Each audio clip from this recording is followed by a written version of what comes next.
Hi everyone, it's Hannah from Hand Done Crochet, and in today's tutorial we are going to be looking at how to make this cluster stitch poncho.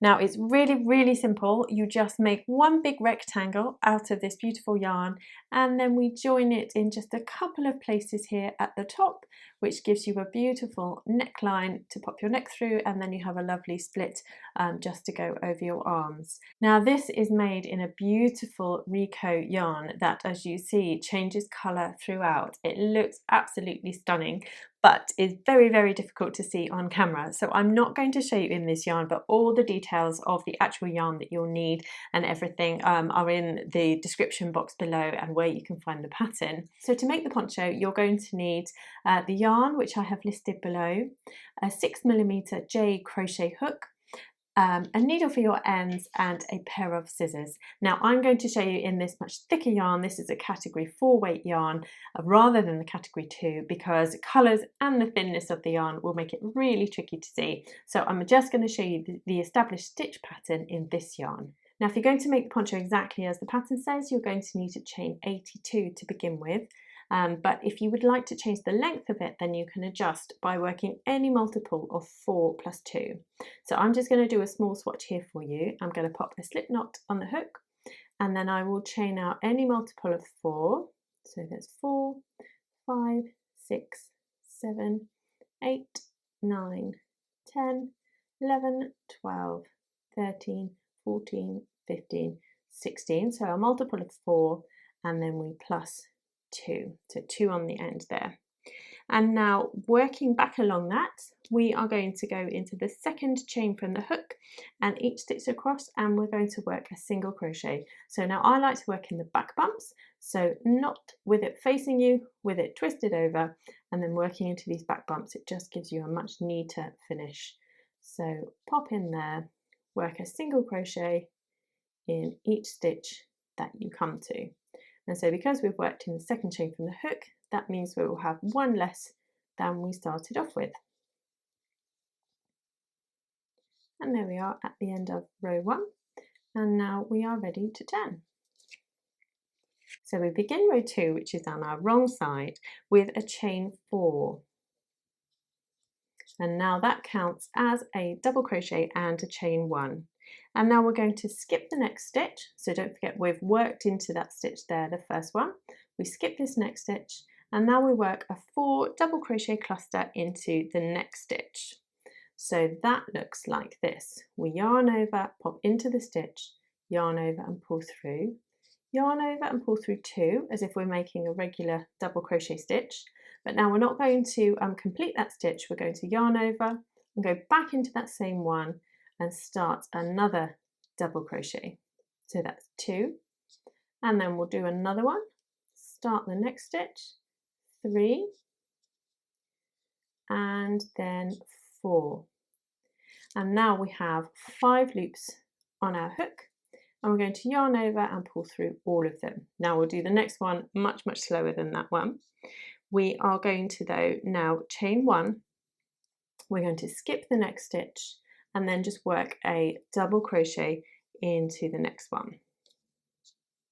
Now we need to chain 1 and we skip the next stitch, and now we're ready to work another cluster here. So we yarn over and go into the stitch, yarn over and pull through, yarn over and pull through 2, as if we are making a double crochet. Then we yarn over and pop into the stitch, yarn over and pull through, yarn over and pull through 2. So that's 2 that we've begun. And we're going to yarn over, pop into the stitch, yarn over and pull through, yarn over, pull through 2. And so now we've got 4 loops on the hook and we've started 3 stitches there. We're going to yarn over, pop into the stitch, yarn over and pull through, yarn over, pull through 2. And now that's 4 stitches that we've begun there. And we have 1, 2, 3, 4 and 5 loops on the hook. And we complete the cluster by yarning over and pulling through all of them. And then we chain 1, we skip the next stitch, and then we double crochet in this one here. And we just keep repeating that once we've chained 1, whoops, chain 1, and then we repeat that all the way across. So we skip one, we work a cluster stitch in the next one,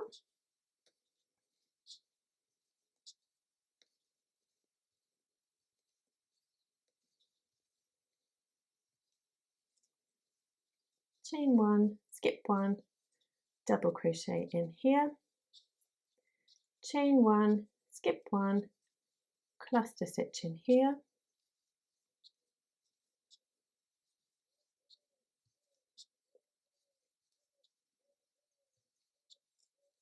then we chain one, we skip one, and then we double crochet into that last stitch. And that is row 2 complete. Now we turn, and for row 3 it's nice and simple. We're not working any cluster stitches here. We're going to chain 4, we are going to skip the next stitch, which happens to be a chain, and then we're going to work a double crochet into the next, which will be into your cluster stitch. Then we chain 1, we skip 1, and then we double crochet into the next, and that will be your double crochet stitch from the row below. And we carry on that way to the end. We chain 1, we skip 1, and we work a double crochet in the next.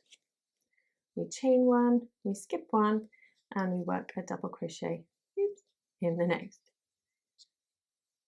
Chain 1, skip 1, and then work a double crochet.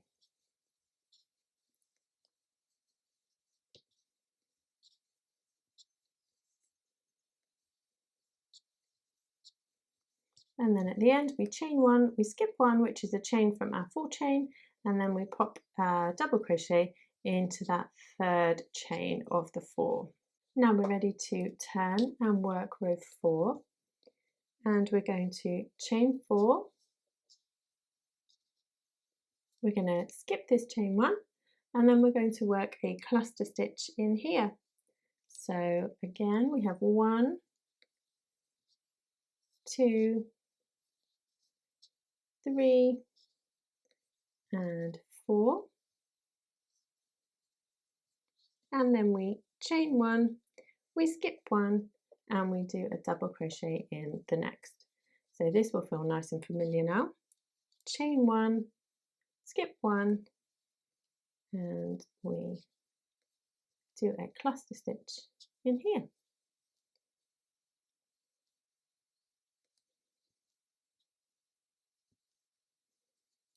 So we repeat this across,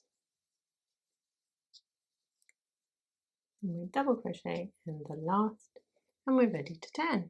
Now rows 5 and 6 are a repeat of the last 2 rows that we've just done, so 3 and 4, and then row 7, which I'm going to show you now, is going to be a chain 1 and then a single crochet into each along. Now that's a single crochet into each stitch and chain along, so your stitch count will be exactly the same.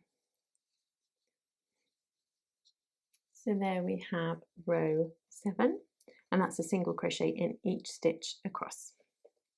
Now we turn for row 8, and now row 8 is going to feel really familiar, but it's kind of different because what we're going to do is flip these around basically. So we're going to be working a double crochet over the top of where this cluster is, and then we'll be working a cluster stitch over the top of this double crochet. So we begin with chaining 4, and then we skip the next stitch, and then we work a double crochet in the next. We chain 1, we skip 1, and then we work a cluster stitch. So 1, 2, 3, and 4. We chain 1, we skip 1, and then a double crochet in the next. So as I say, your double crochet will line up over the top of your cluster, and your new clusters will line up over the top of a double crochet. And we chain 1, and you continue to the end in this way. The only difference now with this part of the repeat is that we chain 1, skip 1, and work a double crochet over the top of where this cluster has been, and then we chain 1, and in the end we skip 1 and then work a double crochet in the end. So there's 2 double crochets next door to each other there at the end, and that's that part of the repeat. Now then, dare I say it, but you know absolutely that everything that there is to create the entire poncho now. So you'll see in the pattern that it tells you the different amount of repeats that you need to do, but you can go for it. You can do as many rows as you like, and that will change the circumference of your poncho. If you want it to be bigger, then just continue working more rows. If you want it to be slightly smaller, then finish early. And it will depend on the yarn that you choose and the colour grading in it. If you go for a solid colour, then you can work away and do as many as you like. But if you've got a graded colour like this one, you might find that you want to get to a certain point in the colour for it to work better. Now, the last thing I wanted to show you is just how simply I have joined here. So I took a marker. In fact, I tried it on and I took some stitch markers and I put this section around my neck here, and I decided this is where I wanted it to be, where I wanted my shoulder join to begin. So I popped a stitch marker in there, and then I counted 2 rows down, popped another one in there, 2 rows, popped another one, etc., etc., just for those 4.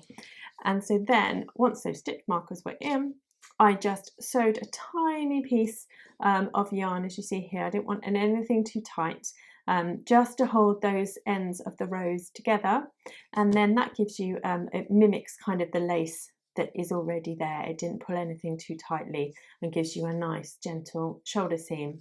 And if you wanted to, you could carry on and you could join all the way down to the end. But as it's like meant to be like a light and breezy summer poncho, I thought it would be nice to leave this section open here. So really that is all there is to it. So I hope that you've enjoyed this quick tutorial, and I am looking forward to seeing you again soon.